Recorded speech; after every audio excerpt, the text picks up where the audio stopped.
have with us a distinguished diplomat and ambassador who has led the cause of protecting the world from the terror of nuclear weapons.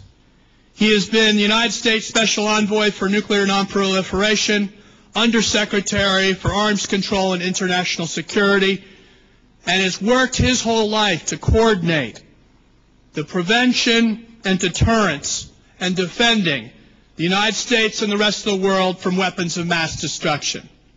He's here to talk about why he's in solidarity with the threat of terrorism posed by Iran, not only on the Camp Ashraf, but on all people of the world.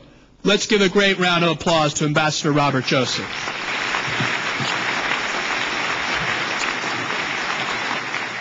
Well, thank you very much, and good afternoon. The Iranian community of Northern California, in association with other groups that help to promote a democratic and secular republic in Iran, has, I believe, a very important role to play in ultimately determining the outcome of the nuclear issue. Having worked for the past 10 years on trying to stop Iran's for a nuclear weapons capability at the White House, at the State Department, and now out of government, I am convinced that until the current repressive regime in Tehran is replaced through the resistance of the Iranian people, we will not permanently succeed in ending the nuclear program. There are, of course, a number of approaches that the United States and other countries are pursuing. Economic sanctions through the United Nations, even more sweeping financial measures under our own national laws, and covert activities such as the reported attack on the computers that operate Iran's nuclear complex. In the future, and I will talk about this as well, there is also the possibility of the use of military force against the known nuclear facilities. But at the end of the day, while all of these measures have and will likely continue to slow down the nuclear program, and while buying time can be strategically important, they will not end the program. They will not persuade or compel the present leaders in Iran to reverse course. Only through internal political change can we achieve that outcome. So having already given you my bottom line, let me back up and try to explain how I've come to this conclusion.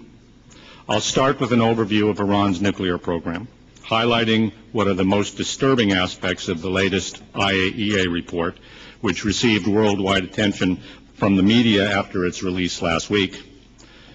Following that, I will try to put the nuclear program in context. What does it mean for U.S. security? What does it mean for the security of the Gulf region?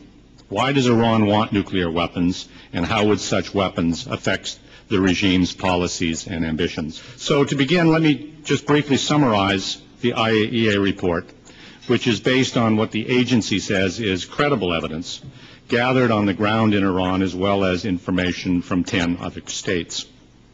While these assessments of enrichment are of concern, the most alarming judgments contained in the report deal with what the agency describes as research, development, and testing activities that would be useful in designing a nuclear weapon.